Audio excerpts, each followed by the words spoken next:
At last, a voice for the people who pay big government's bills, not the people who make big government's bills. You're listening to Speaking of Taxpayers here on Gimme Radio, sponsored by the 362,000-member National Taxpayers Union. I'm your co-host, Pete Sepp. And this is Rachel Slobodian. Welcome to this week's edition.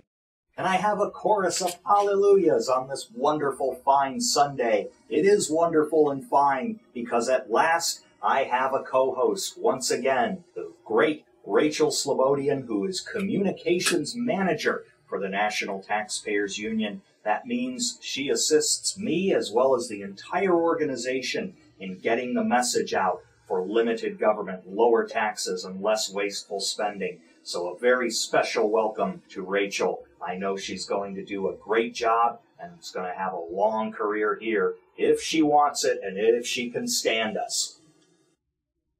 A lot is about to happen in the U.S. Congress in the coming week or two. Probably the health care debate will continue. The main legislation, H.R. 3200 in the House of Representatives, has a number of features to it that ought to alarm taxpayers. One of them, the fact that if employers don't wish to offer a minimum level of coverage mandated by the government, they must pay an 8% tax to cover their employees in something called the public option. That is a government-subsidized, government-funded set of mandated health insurance coverage policies. If individuals don't want to purchase insurance meeting a minimum level of federal mandates and coverage, they must pay a 2.5% tax in order to participate in this public option plan. So there's coercion involved right away in H.R. 3200. There are also many more higher taxes, surtaxes on wealthier individuals ranging from 1% to 5.4% will push the combined total state and federal tax rate on incomes to above 60% in some areas, especially out in California. That's worse than the tax rate in the People's Republic of China. As we've pointed out before, there are many, many other concerns for taxpayers to have, chiefly that the cost of the legislation could get well out of control, far more than what the sponsors are claiming. The sponsors are saying, well, the expenditure will be about $1 trillion from the federal side over 10 years. Others are estimating $1.6 trillion. We believe that even the $1.6 trillion is dramatically below what will actually happen. If you take a look at the history of Medicare over its first 25 years, the actuaries of the program projected that by the year 1990, the 25th anniversary of Medicare, expenditures would be in the neighborhood of $11 billion a year. Instead, it was $110 billion, a 900% cost overrun. Imagine if we have a horrible overrun like that with this health care program. That would mean that the healthcare reform legislation alone would double the national debt in the space of a decade, not counting the cap and trade schemes, not counting other federal spending, not counting any initiatives that the president may unveil in the future. That ought to scare the devil out of all of us. And your National Taxpayers Union is ready to stand with the consumers and the taxpayers of America in opposing this legislation and working for reforms that might actually make health insurance more affordable and more accessible for individuals. Among those is a proposal originally drafted by Congressman John Shadegg. It would allow people to purchase health insurance policies across state lines. What does that do for consumers? Well, think of it as your car insurance. Because you can purchase car insurance policies across state lines, you have a wider availability of choices, you have fewer burdensome mandates, you have competition among insurance companies for your business on a scale that is unseen in the health insurance industry. There are also tax policies that can be changed, especially for the self-employed, who, while they can deduct health insurance premiums against their income tax, still can't do it against that awful 15.3% self-employment tax. If you've read your local newspaper over the past 2 weeks, you may very well have seen a syndicated column by DeRoy Murdoch of the Scripps Howard News Service. And in there, NTU and its ideas about tax policy and health care are prominently mentioned. I heartily recommend you get a copy of DeRoy's article. If you didn't see it in your local paper, just type in DeRoymurdock and the word health and Google, and you'll get an online version of that article. Very good reading. Now, Rachel, in your previous professional incarnation, you had experience as a press secretary and a scheduler on Capitol Hill. Have any of your colleagues who are still on Capitol Hill had any comments to you about the level of public outrage that they're hearing by telephone and by email and the like over these healthcare and cap and trade plans?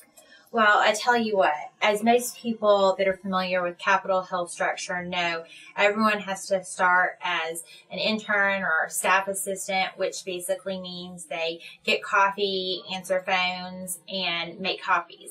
And I still have some friends who have graduated and are working in that role as staff assistant, talk about how their ears just burn at the end of the day because the amount of phone calls they're picking up from just completely outraged constituents. You can even track, what's happening in the town halls when the members of Congress come home and the response they've gotten. I know in my home state of Arkansas, it certainly hasn't been a welcome home, but more of what are you doing in Washington and why are you choosing to waste our money like this? Outstanding. So this kind of input really can make a difference. We always tend to brush aside the recommendation at the end of virtually every political talk show. Well, folks, you've got to write or call your congressman. And you can almost hear the listeners on the other end groaning, oh, is that what they want me to do? That won't make any difference. But you're contending that it really can make a difference here. It certainly makes a difference. I mean, yes, it irritates Capitol Hill staffers, but congressmen listen. They understand and know that, a ton of constituents are calling in. They understand that that's where the staff members are spending their time. And they come forward to leadership and explain their frustration with what leadership is doing and how it's upsetting the constituents. And then that causes a change. So certainly, as constituents, you should never feel like your voice is not heard, but it's just a matter of coordinating and working together so that we come in a united front against the waste of the government. Well, excellent, excellent. And folks, some of you may have been either watching on TV or attending in person some of these town hall meetings that members of the House and Senate have been holding during the month of August. Many mainstream media commentators are branding those who have some concerns about this healthcare plan as extremists or plants or people associated with brass tops manipulated by big business rather than grassroots. These charges are truly incredible to me because I have heard from NTU members across the country who have decided to attend these meetings, and their own lawmakers have interest ranging from just a totally snide attitude to a very open-minded attitude toward the concerns. The important thing to remember, folks, is don't be dissuaded by lawmakers or people in the White House who say that you're uninformed or that you're exaggerating or that you're overreacting to the provisions in H.R. 3200, because there are facts about this legislation that ought to scare us. There are notable numbers coming out of official government sources about costs, about what will be added to the national debt, about new taxes, about whether the health care plan will actually increase access to insurance in a significant way, whether there are alternatives to creating a government option that could eventually crowd out a lot of private insurers. All of these things are being made available on our website at NTU, our initials for National Taxpayers Union, NTU.org. So again, don't be discouraged, don't be cowed, don't be intimidated. We have facts, not exaggeration, on our side. So visit our website at NTU.org. In this segment, we will discuss Cash for Clunkers, that program that passed in the $787 billion stimulus bill earlier this year. basically paying people to trade in their older, lower mileage cars for something in a higher mileage alternative. It is touted as a green program. In other words, a way to get people to move into fuel-saving automobiles. The ulterior motive? To help automobile manufacturers pad their bottom lines. Automobile manufacturers, as you know, have been in very serious trouble. At least several of them have. Chiefly among them, General Motors, now called Government Motors, because the federal government owns the largest block of shares in General Motors, and there's no sign anytime soon of that situation changing. And this brings us to the point of this segment, namely that the Cash for Clunkers program, advertised with a price tag of $3 billion with a B dollars, is actually quite a bit more expensive. As a recent National Taxpayers Union analysis found, when you start including the costs of the government bailout of General Motors and Chrysler, you realize that it's a far greater cost to taxpayers than the $3,500 to $4,500 advertised as a benefit for turning in a clunker. Is that not right, Rachel?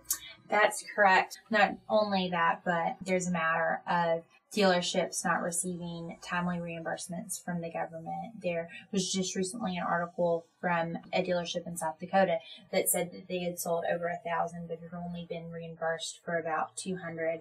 And then someone else had sold 272 and was only received reimbursement for 27 of them. So that means that the 10-day promise of repayment by the government isn't being adhered to. Yet another broken promise from the federal government. That's a big surprise. Another bureaucratically run program doling out money. I wouldn't be surprised if we saw some attempts at fraud here on the parts of unscrupulous dealers around the country. Certainly not in this example. They're simply waiting for Uncle Sam to get off his rather heavy bureaucratic duff and shovel the money out from Washington, D.C. But there's obviously plenty of room for papers to be possibly forged, for, say, a taxpayer wanting to claim the cash for his clunker, paying a little money under the table to the dealer, who would in turn say, oh yes, indeed, he did buy this particular model of automobile, and he does qualify for cash for clunkers even if he won't. It's very difficult, unfortunately, for the federal government to keep decent enough records to prevent waste, fraud, and abuse from occurring. That's why combined Medicare and Medicaid have an improper payment rate of something on the order of $90 billion a year. Imagine that. $90 billion a year lost to improper payments, according to the Government Accountability Office, from just 2 of the federal government's health care programs. Imagine if there's a fraud rate like that in this Cash for Clunkers program. Not as much money, but still probably several $100 million. Truly a sad situation, folks. Wouldn't you agree? Most definitely. But, it's just more reason that folks need to write and call their representatives and complain and make sure that we as citizens are holding our elected officials accountable for their actions and the laws that they've enacted. Yeah, and don't forget, folks, that this Cash for Clunkers program was funded with borrowed money. And you know what that means. The long-term economic impact could be nil or negative from this program. In fact, the Congressional Budget Office issued a report shortly after passage of the $787 billion stimulus package saying that there might be a small positive effect on the economy and job creation for the first 2 years of the plan, but in the out years, the fact that all the money for the plan was borrowed would crowd out the ability of businesses to provide capital and borrow money for their own expansion. So the net impact in the so-called out years would be negative. Jobs might not be created. Jobs might actually be lost. That is a consequence when Washington, D.C. decides to spend money out of an empty pocket. And in this segment, we have one of your favorites and mine, the outrage of the week. It's almost impossible, folks, to narrow down the choices of wasteful government spending to report on here on Speaking of Taxpayers, but I think we have an interesting one this week. It's called Busting the Trust. By trust, I mean the so-called Highway Trust Fund. That is a federal government accounting device that supposedly keeps track of fuel tax receipts and other motor tax receipts and the expenditures being made on behalf of roads and highways. Well, as with just about anything in Washington, D.C., words don't always have the same meaning that they do in the rest of the world. The Highway Trust Fund, unfortunately, is going broke.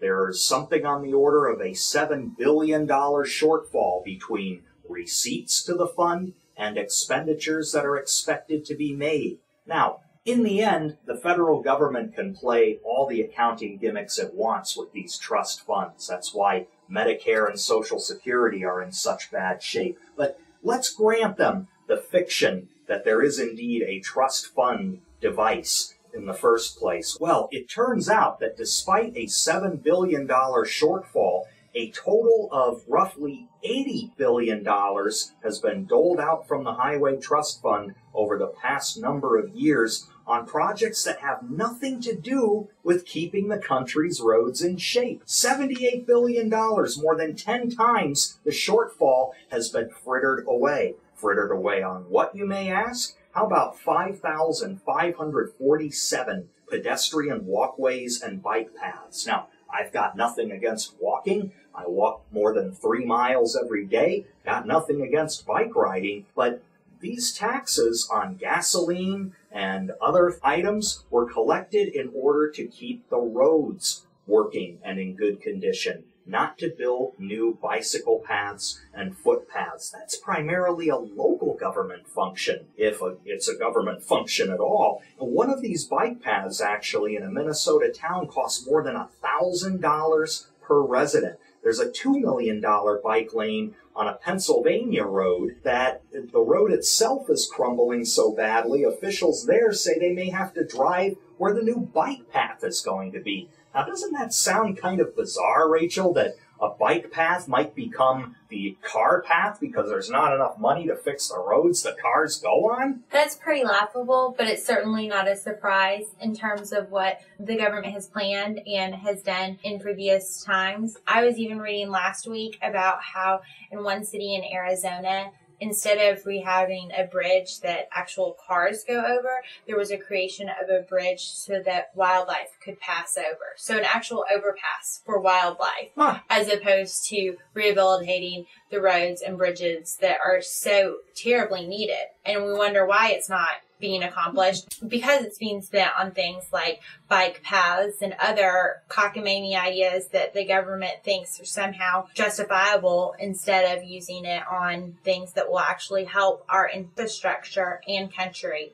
Cockamamie indeed. Building an overpass for, I don't know, armadillos, road runners? Who knows what's out there in the Southwest? But there are a lot of motorists too, and they're getting the short end of the stick. And so they are with other things like historic preservation efforts on transportation sites, purchase of historic scenic easements, and archaeological research. Archaeological research into highway and road transportation. I mean, when you think of the fact that the U.S. interstate highway system was built during Eisenhower's tenure, what kind of archaeology is there to discover here? But nonetheless, we're talking about $200 million of expenditures on those things alone. Pretty bizarre, and that's why this is the outrage of the week. It's been said that members of Congress can engage in all kinds of activities, but the only one that really counts is their voting. Is that really true, however? Can members of Congress, through the mere advocacy of legislation, change the dynamic and make the overall trend towards spending worse or better? Fortunately, the research and education arm of the National Taxpayers Union provides some concrete evidence that sponsorships and co-sponsorships of legislation do indeed matter. That's because the bill tally system, invented by National Taxpayers Union Foundation, has been tracking legislative sponsorships and co-sponsorships since 1991. What this system does is assign a running cost tally to every single piece of major spending legislation introduced in Congress. And by major, we've set the threshold very low, $1 million with an M dollars or more. In an age where billions now even seem to be a pittance, that means we have a whole lot of legislation that we cost out every year using very neutral costing methods. By neutral methods, we mean the Congressional Budget Office estimates, Office of Management and Budget estimates, the sponsors' own estimates if they are credible, and other third-party sources. We use all of these to put an exact price tag on the things that members of Congress are introducing in the form of legislation. And what do the results show for the most recent Congress? Well, they're not very encouraging. First, let's talk about one record that was set in the 110th Congress. During that time, those 2 years, 2007 and 2008, more bills were introduced and scored, in other words, having a cost, than ever before in the history of the bill tally system. And again, folks, we're talking about almost 18 years here, and the number of bills having some kind of impact on taxpayers reached 2,760 in the previous Congress. Can you imagine nearly 2,800 different pieces of legislation that would extract money from taxpayers' wallets or perhaps even save them a little? Well, that brings me to another point. What is the ratio of the number of bills that would increase spending to the number of bills that would decrease spending? Most listeners to this podcast would probably say, gosh, that's got to be a pretty terrible ratio. Members of Congress are always introducing things that take more of my money rather than give it back. Well, redcounty.com listeners, you are absolutely right, but you will be amazed. Out of the 2,760 pieces of legislation introduced in the 110th Congress that would affect taxpayers, only 105 of those bills would reduce federal spending in one way or another. Think about the ratio in the United States Senate. The ratio of increased bills to cut bills was 30-1. In the House of Representatives, the ratio was 23 bills to boost federal spending for every single bill that would actually reduce federal spending. I would contend that with such horrible ratios, the overall work product of the 110th Congress, or any Congress for that matter, seems to never be geared toward the interest of taxpayers. There was a point in time, immediately after the so-called Republican Revolution, when bill introduction rates for spending cuts actually was pretty good. In the 104th Congress, the first Congress in which Republicans had control for a very long time, there were a total of 1.7 bills to increase federal spending versus those to decrease it. The closest thing we ever saw in the history of bill tally to a near neutral average, where lawmakers were working about as hard to cut federal spending as they were to increase federal spending. In the Senate, also the 104th Congress, the ratio of increases to cuts was about 2-1.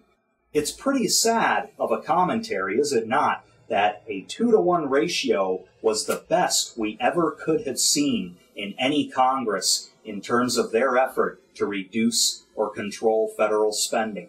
Pretty terrible. But now we are dealing with absolutely astronomical ratios of 30-1 in the Senate and 23-1 in the House. How in the world can we expect anything to be passed from Congress and signed into law by the president that would actually help taxpayers if the raw material, the legislation itself that keeps getting thrown into the hopper, is so lopsidedly in favor of higher federal spending? Well, the answer is we can't expect any progress. Congress must absolutely begin the task of giving more thought to legislation to control expenditures and actually cut expenditures. Without that raw material, without that product, virtually anything that gets to the floor of the House of Representatives is likely to be injurious to taxpayers.